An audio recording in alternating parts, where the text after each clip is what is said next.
start talking about the sliding stop, the stop period, right? I think that there's a couple of misunderstandings whenever we're talking or we're doing the training. There's a difference between performing and working and training and teaching or correcting and fixing the sliding stop. If you're having trouble in a sport, in your service for volleyball or whatever else, you don't just continually work it in the game. You need to pull that part of the game out and go work it separately, get it fixed, and then you can apply it back into your game. It's the same thing as if I'm heeling on one, and I want one, like getting underneath himself and really carrying himself and stopping really well. Then if I'm having trouble in that, then I may actually need to take that part, that maneuver, which would be the stop, and pull it out of my program and work it separate so that I can fix it, and then I can put it back into my game. So what we're talking about today is teaching or fixing the stop. So we have to understand some fundamentals about the stop. Probably a lot of us that have ridden when we were younger, or we did some riding with our grandpa or our dad and stuff, and we were riding around, and your dad would say, or your grandpa would say, when you stop him, make him take a step or two backwards. Well, there's a reason why that was done. The reason why that was done is that the stop, if you teach it as a stop, as a seesaw movement, right? It's more of like a halt. And the sliding stop is not. It's actually a transition. If you think of it as a transition, it's going to be better understood. If I look at it as just a halt, then everything just slams to a stop. Well, in order to teach a horse how to stop, what happens after my question or my whoa or my stop, what happens afterwards tells him not just to stop, but it tells him how to stop, right? So the reason why we want to take a step backwards is because the body position for the backup, the proper body position for the backup, is the same as the stop. So first off, we want to make sure that we have a good backup. The better my backup is, the better that my horse can back up, is going to really help me teach and obtain a better stop, right? So what are the things that I need for a backup? One of the things that I need for a backup is I need actually the horse backing up on a loose rein. If he can back up on a loose rein, that he's going to be much more free with his legs whenever he's backing up. If I have to pull on him, the more I pull on him, the more it's going to restrict. It's going to bog his feet down. It's going to make him harder to back up if he's heavy on the mouth, right? So I want him to understand how to back up on that loose rein. How do I get him to back up on the loose rein? Well, I'm going to make him make the decision of where he's going to go. So when I'm teaching it, I can help him, right? But my job is to try and get to where he's on that loose rein. So I'm rocking my legs and asking him to go. If he goes forward, instead of making him back up, I eliminate his options, really. I say go, and he goes forward. I go, nope, that's not there. I keep rocking. Nope, not forward. Well, then the next option is back up. It might be left or right, but the next option eventually is going to be back up. When he backs up, I give the relief, right? So I'm rocking my legs. That says go. When I eliminate the forward, I can rocking my legs. It's go. Well, then the next option is back up. So I can keep the legs free when he goes to back up, right? And then whenever I pick my hand up, whenever he's backing up, he starts backing up, and I pick my hand up. Now I'm affecting his shoulders. I can pick up and ask for his shoulders to lift up, because eventually when I go to a stop, I want to pick up that his butt goes in the ground and his shoulders come up, right?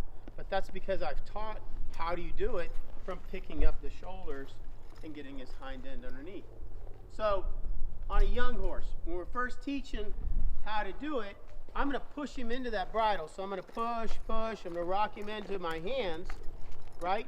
Now if I have that much hands, right, if I'm pulling on him that much, that should mean back up, unless I'm rocking my legs and telling him to go forward more, right?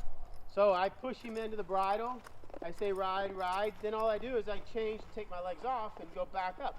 And then I just ask him to back up. Then his relief is getting behind him. So I'm actually teaching a transition from forward to back. It's almost like a yo-yo, right? There's not like necessarily a dead spot in the yo-yo. When I go down, it comes right back up. So when I'm riding my horse forward, I want to think like him getting back rather than it being stop, right, and halt. So to me, the word whoa doesn't mean stop. When I say whoa, I actually mean for my horse to go, oh, back up, right? And it's almost like I threw the car in reverse and squeal the tires, right? It's an action. It's an action. It's not a stop doing everything. So I can push him up into that bridle, right? I just go transition from backwards. Good. Then my hands go down, and there's relief that's going backwards, right? And then all I do from that point, I teach him that transition. I drive forward. I go right back. Good. Then I just add more forward to it. So I move it up to a trot. Same thing. Put him to a trot. Go around. I just drive him into the bridle. I'm not trying to saw his face off or anything like that. Just push him up the bridle. Then I say, let's back up. Right there. Back up. Now, if I rock anywhere with my legs, it's to rush the backup. I don't rush the transition. Right? I don't want to make him hurry up and back up. I want him to understand what he's supposed to do, right? So I'm gonna wait in that transition. I drive, I go, what's next there? Good. Now I say, hurry, hurry, hurry, hurry. Move your feet, move your feet, move your feet, and make him hurry up, backing up, because then I don't mess up his actual maneuver, right? I don't mess up the way he's doing. I'm not gonna rush him in that. I just say hurry up and back up a little bit more, right? So then he starts thinking about hurrying up and backing up instead of freaking out about the transition. No different. Watch. My hands, I don't pull when I go to a stop when I'm teaching this, right? I don't pull to a stop. I just take my legs off and allow for him to figure out that transition. And even when I go to a lope. So if I ask for a lope, same thing. I'm holding him up, pushing him up in the bridle. I drive around, right? I want him to relax, move into the bridle. I sit, I get in that position, and then I go, take my legs off. Oh, good. Hurry, hurry, hurry, hurry. Right? Same thing. There was no pull. There's no pull on the stop. I'm not saying slam to stop. I'm not taking and putting him on a loose rein, pull on him. Right? I just take my legs off. My legs are pushing him forward. My hands are there to as soon as I take my legs off, it's going to automatically mean back up. Right? So I'm just teaching that transition. I pick him up, put him to a lope. I drive him around until he relaxes. Gives me his shoulders. Good. I can kind of just jiggle into maybe stay soft a little bit. But I'm riding with those legs. There's no pull. I just quit with my legs. Make him find it. Good. Hurry back in there. Then when he's backing up, I was like, loose rein, back up, back up. Right? But it's really thinking about it as a transition from forward to backward instead of a halt. If I think halt, this is what ends up happening. I do a loose rein, and then I go, and I throw myself, right? And what does he do? First thing he did was pull his head up. When he pulls his head up, he hollows his back out. He's really not stopping on his hind end. He's not thinking about stop, right? And then I'm going to flop around, right? And I'm going to pull, and then he's going to beat me to it. And why? Because we're on a loose rein coming out of nowhere, right? It's like I'm giving him directions saying, hey, go there, but I'll tell you when you're wrong. And I'm sitting in the back seat and you're driving along and somebody whacks you with a ruler in the back of the head. It's not coming out anywhere. So what are you going to do? You're riding around being flinching, waiting for the, so then what, who is he? Is he going to beat you to it or are you going to beat him to it? It's the same thing as when you go to rope. Is he stopping on the delivery of the rope or is he stopping because you're sitting down or is he stopping because of all that?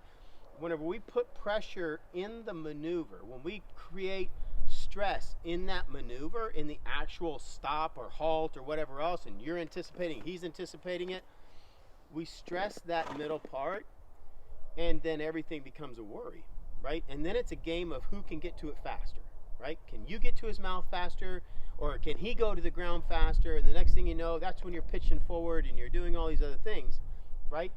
When you teach it, and if it starts to get messed up in your roping, right? If you're coming in and he's reading and whatever, so that's when you peel it off to the side and go like, look, drive up, find your spot. Do you stop him when he's thinking about it? No, he's like loping, right? Make him, it's the same thing as what we do is scoring him in the box, right? I'm going to score him in the box. Why? Because he's worried about the box. Well, am I going to hurry up and rush to go to the next? No, you're going to make that even worse, right?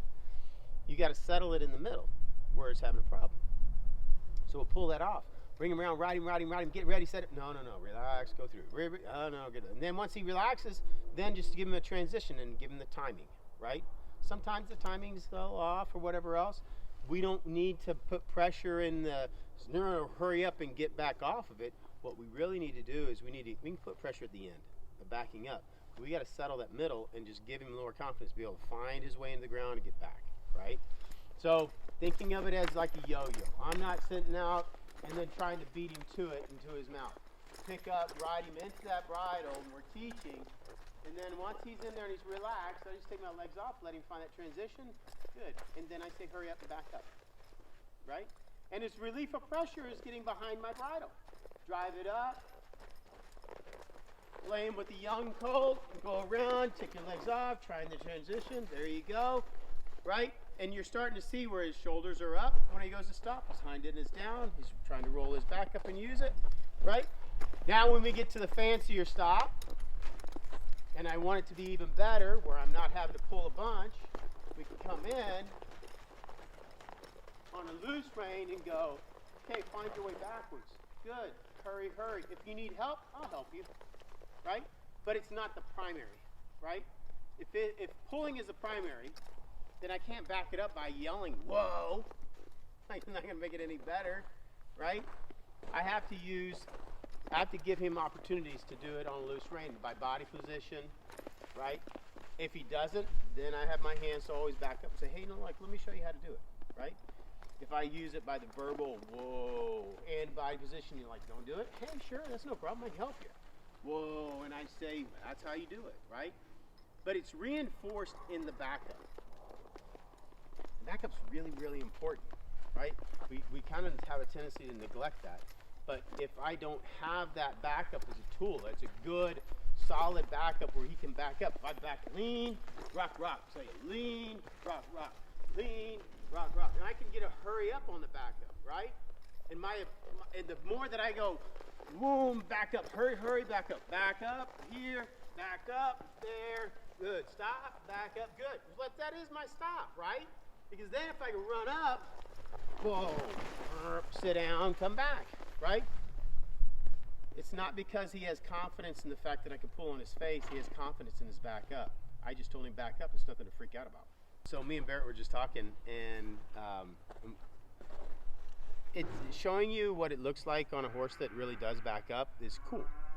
But we should really go and do one on one that doesn't back up, and like show the process of like how to teach one that doesn't know how to back up, how to back up properly, and how to back up with their head down. Because that's not what you guys usually have. Usually everybody has one, I go to do that, kick on him, he's just gonna run off and his head's up in the air and whatever else. And there's a way to teach one to not do that. And like there's a training process and it's the same thing, but it's gonna look way different. But we could go through that process on one that doesn't know how to do it. It'll look a little Western sometimes, but yeah, maybe we'll do that next time. Maybe we'll bring Barrett's horse over. There you go. Yeah, we'll go show Blue could use some backup. Yeah, we'll get Blue to back up better. Yeah. Yeah, that'd be cool. Stay tuned.